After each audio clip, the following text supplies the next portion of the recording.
Dears community, स्वागत है आप सबका आपके अपने चैनल हंग्री स्पिरिट्स में। हंग्री स्पिरिट्स देख रहे सारे दर्शकों का मैं अंजू शर्मा दिल से स्वागत करती हूँ। बढ़िया मजेदार रिव्यूज आए हैं, आप सबके सुनाती हूँ। पहले वही निवेदन, जिन्होंने अभी तक चैनल को सब्सक्राइब नहीं किया है कर लीजिए, साथ में दोस्तों बेल आइकन दबाइएगा ताकि आपको हमारे वीडियोस के नोटिफिकेशन मिलते रहें। सुनते हैं आपके रिव्यूज। हेलो अंजू जी, नवीन जी नमस्ते, और सभी को सुजाता का प्यार भरा नमस्ते। आज का एपिसोड देखा, अच्छा था। आज जो है माही को ये समझ में आ तो गया कि अनुप माही उसके लिए सही है। नहीं तो ये बीच बीच में जब इसको कि आप यहाँ पे क्यों नहीं है, काव्या को पूछना, वो थोड़ा मुझे अच्छा नहीं लगता था। और आज जब उसने अनुपमा ने काव्या का खरीदा हुआ हार उसको दिया है, माही को दिया है, तो उसको लगा है कि ये शायद अनुपमा खरीद के लाई है इसके लिए। लेकिन जब अनुपमा ने बताया है कि ये तो काव्या ने पसंद किया था और जाने कितने हार निकलवाने के बाद उसको ही पसंद, लेकिन उसने गुस्से में उस हार को फेंक दिया है। और ये उसको उसने कहा कि जो है मुझे ये हार नहीं चाहिए, मुझे तो सिर्फ अपनी माँ का प्यार और आशीर्वाद चाहिए था, मुझे ना उनका हार चाहिए। बिल्कुल सही। इसका माही का गुस्सा होना बिल्कुल जायज़ है। अरे भाई, इतना बड़ा दिन उसके लिए, उसकी बेटी के लिए, काव्या की बेटी के लिए, तो उसको भाई कम से कम आशीर्वाद तो देने आ जाती। चलो आशीर्वाद देने मत आती, एक फ़ोन तो करती कि बेटा तो ठीक है, तेरे को कुछ चीज़ चाहिए तो नहीं, मैं यहाँ से कुछ अरेंज कर दूँ, कुछ तो करूँ, कुछ तो मतलब वो कुछ तो जो है इनिशिएटिव ले बंदा कि भाई हाँ मेरी बेटी की शादी है तो मैं कुछ तो करूँ। पर नहीं, उसने तो माही को बिल्कुल जैसे कोई सर पे रखा हुआ बोझ होता है ना, उतार के बस अनुपमा के सर पर डाल दिया है। खैर ये काव्या तो खैर हमेशा से ही सेल्फिश रही है, और क्या। बीच में कुछ दिनों के लिए सुधरी थी, पर बाद में तो उसका वही हाल हो गया था। और ये गौतम जिस तरह से आजकल इसको प्रार्थना को डराने की कोशिश कर रहा है, वो, और प्रार्थना ने आज फिर इसकी रिकॉर्डिंग, लेकिन ये गौतम को अंडर एस्टिमेट ना करे तो अच्छा है। और इसने अब प्रेम को और राही को जाकर दिखा तो दिया है, और इसको, लेकिन ये जो रिकॉर्डिंग ये कर रही है, तो जो है इसको, इस रिकॉर्डिंग को या तो प्रेम को, राही को और अनुपमा को, इन तीनों को भेज देना चाहिए। चलो लॉयर को भेजो ना भेजो, कम से कम इन तीन, अब सब उसमें तो सबके फ़ोनों में से तो ये नहीं डिलीट कर सकता। हाँ, प्रार्थना के फ़ोन से ये ज़रूर डिलीट कर सकता है। और ये जो अच्छा मोटिवा ये गौतम को कह रही है कि हम तुम्हारा तलाक नहीं होने देंगे और ये नहीं देंगे, लेकिन जिस दिन ये इसका ये वीडियो रिकॉर्डिंग बाहर आएगी, ये सुंदरा ही होगी जो सबसे पहले जूते मार मार के, और पराग जो जूते मार मार के इस गौतम को घर से बाहर निकालेंगे। वो बिल्कुल सही कहो, क्योंकि जब कोई हमारे बच्चे पर कोई वो करेगा, उसको टॉर्चर करेगा, परेशान करेगा, तो कोई भी माँ बाप जो है चुप नहीं बैठेंगे, वो एक्शन लेंगे ही। लेकिन ये अभी पता नहीं क्यों ये पराग की आंखों पर अभी भी जो है उसकी मोटिवा की अंधभक्ति की पट्टी बंधी पड़ी है। ये कब उतरेगी ये समझ में नहीं आता। और इधर ये आर्यन दूल्हा बन के तैयार है, उधर वो दुल्हन के रूप में भी तैयार है। और इसको अनुपमा ने जब उसका शादी का बोर्ड दिखाया, तो वो कह रही कि इसमें वो रह गया है, क्रैक कैसे आ गया ये है, और उसने उसको कुछ डेकोरेट कर दिया। अच्छा था, वो सीन अच्छा था। इधर ये किंजल परेशान है, और वो कह रही, सोच रही है कि परी के लिए कैसा रहेगा, परी को कैसा जीवन साथी मिलेगा। तो आज इस तरह से अनुपमा ने उसको समझाया है, तो वो अच्छा था। उसका कहना भाई लोगों का जो है ना नज़रिया सिर्फ ये कि वो जो है सिर्फ अभी वो बाहर ही वो देखते हैं, कि मतलब आदमी मोटा है कि पतला है कि कैसा है, अंदर के गुणों को देखना भी ज़रूरी है। ये कहना उसका बिल्कुल बिल्कुल सही था। और आज एक बार फिर उसने किंजल ने को उसने हैरान कर दिया है कि जब उसने क्योंकि तू परी को लेकर परेशान। अरे अभी तो उसको कैरियर बनाने दो, बिल्कुल सही है। जब वो कैरियर अपना बना लेगी, उसका नाम हो जाएगा, वो तो बिल्कुल, जब फिर उसके लिए फिर तो रिश्तों की भी कोई कमी नहीं रहेगी। और आज जिस तरह से अनुपमा के जो उसने के लिए उसने जो साड़ी डिज़ाइन करी है परी ने, वो बढ़िया थी। जो उसने खुद को देख के कि आज तो मैं भी बहुत सुंदर लग रही हूँ, लग भी रही थी सुंदर। और इधर इसको आर्यन को जो है ड्रग्स ना लेने की वजह से ये जो उसको प्रॉब्लम हो रही है, और उसने अपने आप को शांत करने के लिए थोड़ा सा वो अच्छा ड्रग वगैरह ले लिए हैं। और उसके दोस्त भी फिर इसकी शादी में पहुंच गए हैं। तो इनको बुलाया किसने? जबकि अगर काश ये इसकी शादी में आए ही ना होते। लेकिन होता है ये ना कि जो है, अगर एक बार कोई किसी के जाल में फंस जाता है तो वो फंस ही जाता है। और ये तो आर्यन ने सिवाय माही के किसी और को बताया भी नहीं है। अगर काश इसने ये राही या प्रेम में से किसी को ये सब बातें बता दी होती तो आज स्थिति दूसरी होती। ये शायद जो है बच जाता। और अभी तो ये पता चला कि इसको फूड पॉइजनिंग हुई थी, और ये तो सब लोगों ने गुस्सा किया है और सब लोग उसको आर्यन की नज़र वगैरह उतार रहे हैं। अच्छा था। और आज जिस तरह से लेकिन अनुपमा ने गौतम की जो वो करी है, बेइज्जती करी है, वो बड़ी मज़ेदार थी। और वो जब उसने प्रार्थना ने प्रेम को सारा वीडियो दिखाया है तो जो है वो उसका खून खौल उठा है। और जब सबको तो अंदर आई है और ये रस्में भी हो रही हैं, तो अनुपमा का ये कहना बिल्कुल सही था कि अंदर आ रही है तो ठीक है, नहीं भी आएगा तो भी चलेगा। आज के लिए अभी बस इतना ही। धन्यवाद।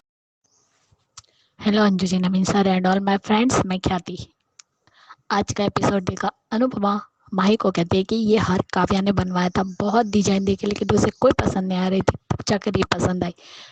लेकिन माही ने वो हार फेंक दिया क्योंकि वो उसने सही कहा कि आप बेटियों को खुशी के लिए जान छिड़कती है और मेरी माँ बेटी से छुटकारा पाने के लिए जान छिड़क रही है। बिल्कुल सही कहा है। सच में काव्या तो एकदम सेल्फिश हो गई, जिस बेटी के लिए इतना झगड़ा किया और उसी बेटी को छोड़ भी दिया। वाह। और तुम्हें अब हर जन्म में अनु माँ जैसी माँ चाहिए। कुछ ही दिन पहले यही माँ थी ना जो तुम्हें पसंद नहीं थी, जब तुम्हें प्रेम से प्यार था और प्रेम को राही से प्यार था, दोनों की शादी करवाई थी। तब इसी माँ को आई हेट यू बोला था। चलो सुधर गई तो अच्छा लगता है। लेकिन ये आर्यन क्या कर रहा है? यहाँ पे वो माही को कह रहा है कि मैं अब नशा नहीं करूँगा, और आज फिर से उसने नशा किया। और राही और प्रेम बहुत बड़ी गलती कर रहे हैं, इतनी बड़ी बात छुपा रहे हैं। डॉक्टर को झूठ बोलने के लिए आर्यन ने कहा कि आप कहिए कि फूड पॉइजनिंग है, जबकि ये मामला ड्रग्स का है। और ड्रग्स की जो लत लगती है वो इतनी आसानी से नहीं छूटती। वो तो कब से ये नशा करते आ रहा है। और जब तबीयत खराब हुई तब भी डॉक्टर को नहीं बुलाने दिया, तो किसी को भी शक भी नहीं गया, न पराग को न ख्याति को, कि ये डॉक्टर को क्यों नहीं बुलाने दे रहा।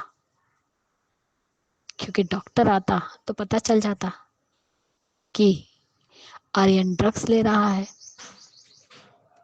ये जो प्रार्थना ने वीडियो बनाई वो जल्द से जल्द या तो वकील को या फिर अनुपमा को फॉरवर्ड कर दे, ताकि अगर कभी गौतम ने चेक भी किया तो उसे कोई सबूत ना मिले। अगर देख भी लिया तो वो डिलीट कर दे। बहुत बड़ी गलती कर रही है प्रार्थना। प्रेम, राही, अनुपमा, अपने बाप, पिता, ख्याति, सबको ये वीडियो फॉरवर्ड करना चाहिए था, जो एक कल वकील के ऑफिस में हुआ था कि जब उसने आवाज़ दी तो सब लोग आ गए उसे बचाने के लिए। तब अनुपमा ने कहा कि अपने घर में भी अगर ऐसा हो तो तुम आवाज़ दो, वहाँ तो तुम्हारा परिवार है, राही है, प्रेम है, आर्यन है, सभी है। आज आर्यन और प्रार्थना वाला सीन भी अच्छा था कि मैं आपकी रक्षा करूंगा और आपके साथ हमेशा रहूंगा। एक और नया तमाशा, आर्यन ने कहा था मैं नशा नहीं करूंगा, फिर से शादी में रुकावट और नया तूफान और अनु पे इल्जाम। सॉरी पर ये कमी नहीं, मोटी माँ ने अपनी बेटी को तो अमेरिका भेज दिया और प्रार्थना को इसके साथ रहने और इसके जुर्म सहने के वादे कर रही है। अरे यार मोटी माँ कैसी भी है, लेकिन परख के अपनी बेटी का साथ नहीं दे सकता। हर वक्त बाबा करके वो उसके पीछे घूमता रहता है और अपनी बेटी को मजबूर करता है ऐसे कमीने इंसान के साथ रहने के लिए। वसुंधरा जैसी लेडी की वजह से ही आज बेटियां सेफ नहीं है। वो अपने ही घर में सेफ फील नहीं करती है। मोटी बा आंखों से अंधी और कान से बहरी भी है। प्रार्थना के टाइम, खुद की बेटी के टाइम पे तो सब कुछ सुनाई भी देता था और दिखाई भी देता था। अपनी बेटी का पीछा छुड़वा लिया, वो भी झूठ बोलकर। और जब प्रार्थना सच बोल रही है तो उसे सपोर्ट नहीं कर रहे हैं। एक दामाद को गुनहगार और दूसरे दामाद जो गुनहगार है उसे सर पर बिठाया है। कल प्रेम ने सही बोला था कि राही भी मोटी बा से कम नहीं है। आज जब प्रार्थना को लेट हो गई प्रेम और राही के पास आने में, तब प्रेम और राही दोनों भागे और दरवाजा ठोक रहे थे और कहता है गौतम कि एक पति पत्नी के कमरे में नॉक करके आना चाहिए और दरवाजा क्यों खटखटा रहे थे। तब दोनों ने एक साथ ही बोला चुप, और वहां से प्रार्थना को लेकर चले गए। और प्रार्थना ने भी वीडियो दिखाया। प्रेम सिर्फ गुस्सा दिखा सकता है और कुछ नहीं कर सकता। चलो दूल्हे राजा तैयार होकर आ गए और अब बारात निकल गई और अनु के द्वार तक आ गई। और यहाँ पे आर्यन कितना उतावला हो रहा है जल्दी से जल्दी माई के साथ शादी करने के लिए। उसका उतावलापन देखकर मोटी बा कहती है कि तुमने तो हमारा नाक कटा दिया, तो आपका नाक पहले से ही कटा हुआ है, उसको कटवाने की क्या जरूरत है आर्यन को। और सही कहा पराग जी, आपका बेटा ही इतना उतावला है कि आपकी समधन आपको ताने मारेंगी ही। आज तो मुझे अनुपमा का वो डायलॉग बहुत अच्छा लगा जब जानबूझकर प्रार्थना और प्रेम ने एक दूसरे को हाई किया और प्रेम ने आदर के साथ प्रार्थना को अंदर लेके गया और अनुपमा का कहना आइए आपको भी आना है तो आइए, अगर नहीं भी आएंगे तो भी चलेगा। वाह मजा आ गया और गौतम का गुस्सा 7वें आसमान पे चढ़ गया। और हाँ, किंजल को भी अपनी बेटी की फिक्र है, नॉर्मली बात है। वो भी चाहती है कि उसकी बेटी की भी शादी हो जाए और अच्छे घर में जाए। और आज चारों भाई बहन का सीन भी बहुत अच्छा था। अंश का कहना कि आप सब एक एक करके चली जाएगी और मैं अकेला रह जाऊंगा। तब परी का कहना कि क्यों, तेरी वाली भी तो आएगी जो 10 पे भारी रहेगी, भारी पड़ेगी तो वो रहेगी ना। और उसने कहा हम सब पी लेंगे। सच में इशू भी बहुत प्यारी है। कहा हम सब लोग हर त्योहार पे, हर पार्टी में, बर्थडे पार्टी में सब में मिलेंगे, हम कभी भी अलग नहीं होंगे। और यही भाई बहनों का प्यार होता है जो एक दूसरे को साथ देता है और हर मुसीबत से लड़ना भी सिखाता है। बहुत ही प्यारा सीन था वो वाला। और यहाँ पे माई और अनुपमा फिर से रो रहे थे। तब ईशु कहना कि मेरी सारी मेहनत वेस्ट हो जाएगी, हर बार रोना क्यों। तब उसने कहा कि मेरी मिठोड़ी बहुत ही प्यारी लग रही है। राही की बलाई ली। लेकिन सच में कल एक सीन बहुत अच्छा लगा कि प्रार्थना का जो अनुपमा ने हिम्मत दी उसका उसने इस्तेमाल करना सीख लिया। अब इतने बड़े घर के लोग हैं, क्या घर में एक छोटा सा छुपा के सीसीटीवी कैमरा नहीं रखवा सकते, जिसका वजह से उस दरिंदगी की सारी दरिंदगी उसमें रिकॉर्ड हो जाए। अभी जो उसने कहा है कल भी कि मैं काट डालूं या मार डालूं, कुछ भी करूं, मेरी बीवी है, वो तो रिकॉर्ड हो ही चुका है। तो ये तो बहुत बड़ा सबूत है गौतम को सजा दिलवाने के लिए। अनुपमा और का किंजल वाला कन्वर्सेशन अच्छा लगा और राघव जी का भी अनुपमा का साथ देना अच्छा लगा। आप देखते हैं कि वो जो पिकअप में दिखाया है कि जो ड्रग्स की पुड़ी गिर गई है नीचे, वो पैकेट कौन देखता है। अब देखते हैं इल्जाम अनुपमा पे आता है कि क्या होता है। शादी तो हो ही जाएगी पर आर्यन बहुत गलत कर रहा है अपने परिवार वालों से ये बात छुपा कर। देखते हैं आगे क्या होता है। Bye Anju ji, Naveen sir, good night. और हाँ Anju ji, new happy married couple को बहुत सारी शुभकामनाएं। दोनों खुश रहे और स्वस्थ रहे। Hello Anju ji, Naveen sir and all my friends, मैं ख्याति, ये रिश्ता के लिए अच्छा लगा। आज फिर से मायरा वो बक्से में बंद हो गई, खुद भी उस बक्से में बैठ गई थी। उसे ढूंढ लिया अरमान ने। जब गीतांजलि ने कहा कि मायरा नहीं मिल रही, क्या वो तुम्हारे साथ है, तब वो रेडियो स्टेशन छोड़ के चला जाता है मायरा को ढूंढने। और फिर उसे याद आता है कि जब गीतांजलि साड़ी लौटाने आती है तब उसे याद आता है कि ये साड़ी के पैसे तो दिए ही नहीं। वो भी गीतांजलि याद दिलवाती कि इसके पैसे दिए या नहीं दिए, क्या दद्दू ने दिए या मायरा ने दिए। तब जाके वो दोनों की चैटिंग होती है, अरमान और अबीरा की। तो वो 2,500 बोलते हैं, क्योंकि अगर गीतांजलि ने पहले बता दिया कि ये साड़ी महंगी है, कम से कम 5,000 की होगी।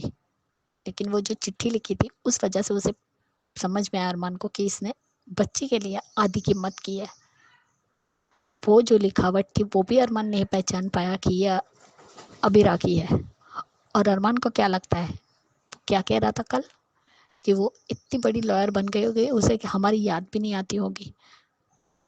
वो तो अच्छा अच्छा खा रही होंगी, अच्छे ऐशो आराम में रह रही होंगी। जाकर देखा है, पीछे मुड़कर तुमने देखा है कि अबीरा की क्या हालत है।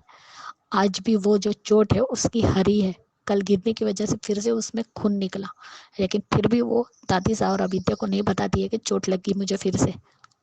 और उसने खुद ने दवाई लगा दी और रोज रात को उसे नींद की गोली खानी पड़ती है, फिर भी उसे नींद नहीं आती है। ये सब तुमने उसके जिंदगी को उसके आंचल में डाला है। गिल्ट, रात को नींद नहीं आती, नींद की गोलियां खाती है, एक गरीबी में जिंदगी जी रही है। कृष्ण ने उस घर को हत्या लिया है, बंसल ने कुछ नहीं किया है। जो कुछ किया है वो कृष्ण ने किया है, बेईमानी कृष्ण ने की है। तुम्हें तो कुछ भी नहीं पता अरमान, तुम तो सिर्फ अपनी बेटी के साथ रह रहे हो। आज अबीरा को लगता है कि तुम अपनी बेटी को भी खो चुके हो, लेकिन तुम तो खुद अपनी बेटी के साथ मजे से रह रहे हो। लेकिन तुमने एक बार भी जरूरी नहीं लगा कि जाके अबीरा को बताओ कि तुम्हारी बेटी जिंदा है। अगर वो रहती ना तो बता देती, तुम्हारी तरह छुपाती नहीं। लेकिन तुमने तो उसकी पूरी जिंदगी ही बर्बाद कर डाली अरमान। और अगर अब तुम्हारे मन में शादी का विचार भी आएगा ना, तो हमें कोई ये नहीं होगा अफसोस या कोई आश्चर्य भी नहीं होगा, क्योंकि तुम तो डिजर्व भी करते हो गीतांजलि को। लेकिन गीतांजलि को भी तुम डिजर्व नहीं करते। गीतांजलि तो भी अच्छी है, बिल्कुल अबीरा जैसी है। उसकी बातें तुम्हें दिमाग में आती है, लेकिन अबीरा की बातें तुम्हें दिमाग में नहीं आती है, समझ ही नहीं आती है। आज भी गीतांजलि ने उसका पर्स, मोबाइल, रुमाल सब कुछ दिया, उसकी मदद की। और यहाँ पे संजय फूफासा है। आज चांद कहाँ से निकला। संजय फूफासा दादी विद्या और अबीरा को न्योता देने आई कि आप सगाई में आई है। तब उन्होंने कहा हम सोच के बताएंगे। और चलो कम से कम अरमान ने पैसे भेज दिए, तो अब बिल का तो टेंशन खत्म हो गया। लेकिन अभी भी ईएमआई भरनी है। लेकिन वो जो क्लाइंट था अरमान, उसने उसे एडवांस नहीं दिया जो 25,000 देने वाला था। अगर वो मिल जाता तो शायद वो अपनी किस्त भर देती, तो उन्हें फिर से पेनल्टी नहीं लगती, क्योंकि वहां से ही ऑर्डर आया है कि अगर आपने जल्दी पैसे नहीं भरे तो डबल पेनल्टी लगेगी। अब देखते हैं, क्योंकि वो एक बार भाग गई इसलिए उसे भी विश्वास नहीं है कहीं वो केस छोड़ के ना चली जाए। इसलिए उसने पैसे नहीं दिए कि एक बार कोर्ट में केस आने दीजिए, बाद में दूंगा। और यहाँ पे कैरम जीत गई है दादी सा और विद्या, सॉरी अबीरा। और विद्या को बर्तन घिसने पड़ रहे, लेकिन उसके पास वो लोग दोनों आए और तीनों ने मिलकर बर्तन भी घिसे और साफ भी किए। सच में ये तीनों की तिगड़ी बहुत अच्छी लगी। और कल तो विद्या की बात माधव जी से हुई। विद्या ने ही माधव जी को पंजाब भेज दिया है कि आप वहां चले जाइए। मेरी गलती थी, अगर मुझे तो अबीरा ने रोका था कि आप वहां पे मदार पे मत जाइए, लेकिन मैंने जिद की और ये सब कुछ हो गया। मेरी वजह से हमारा परिवार उजड़ गया, तो मैं हूँ जिम्मेदार। तब माधव जी का कहना, तो बार बार कहती थी कि आप अपनी ड्यूटी को महत्व देते हो और परिवार को नहीं। आ रहा तुम मुझे अपनी ड्यूटी को महत्व देने दे रही हो और परिवार को नहीं, जबकि मैं चाहता हूँ कि मैं तुम लोगों के साथ रहूं, लेकिन वो मना कर देती है। अबीरा खाना नहीं खाती है, तब माधव जी कहते कि अगर तुम नहीं खाओगी तो मैं भी नहीं खाऊंगा और मुझे बहुत भूख लगी है। तब वो खाती है, उसके पापा भी खाते हैं और अबीरा भी खाती है, और वो बताना चाहती थी कि हम दोनों से क्या गलती हुई, लेकिन अब अबीरा ने मना कर दिया। सच में तीनों की तिगड़ी और बॉन्ड बहुत अच्छा बन गया है। आज वो दोनों अबीरा का दर्द भी समझते हैं। अब ब्रेकअप में दिखाया वो साड़ी का जो ये लगा हुआ है, जिसमें लोगों को अपनी प्रेजेंटेशन देनी है, वो स्टॉल लगाया हुआ है। वहां पे जब वो देना चाहती है खुद प्रेजेंटेशन, लेकिन तभी पुलिस स्टेशन से फोन आता है और वो वहां चली जाती है, तो दादी और विद्या की बहुत बेइज्जती होगी। और जब अबीरा वापस आएगी तब विद्या और दादी से सब कुछ बताएंगे, तब अबीरा जाएगी और वो यहाँ का जो मालिक है उसकी छुट्टी कर देगी। वो ऐसा प्रेजेंटेशन देगी कि वो खुद अपनी नजरें झुका लेगा और उसे ये कॉन्ट्रैक्ट भी मिल जाएगा।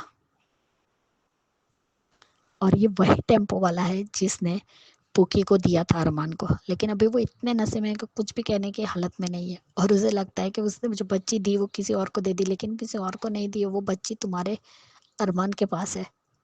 आज भी अरमान की बातों से उसके रोना आता है और उसका दिल भर आता है।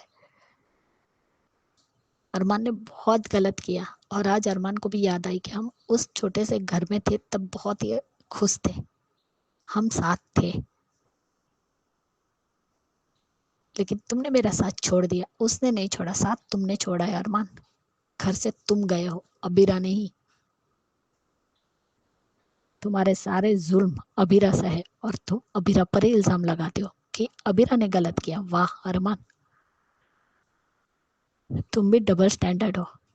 देखते हैं मायरा और अबीरा की मुलाकात कब होती है। आज के लिए इतना ही। Bye guys, good night. Anjuni Naveed sir, thank you so much आप सबका इतने प्यारे प्यारे रिव्यूज भेजने के लिए, मजा आया सुन के। सो ऐसे ही बने रहिए हमारे चैनल के साथ और भेजते रहिए अपनी फीडबैक अनुपमा को लेके, ये रिश्ता क्या कहलाता है को लेके। So keep watching hungry spirits channel. Thank you.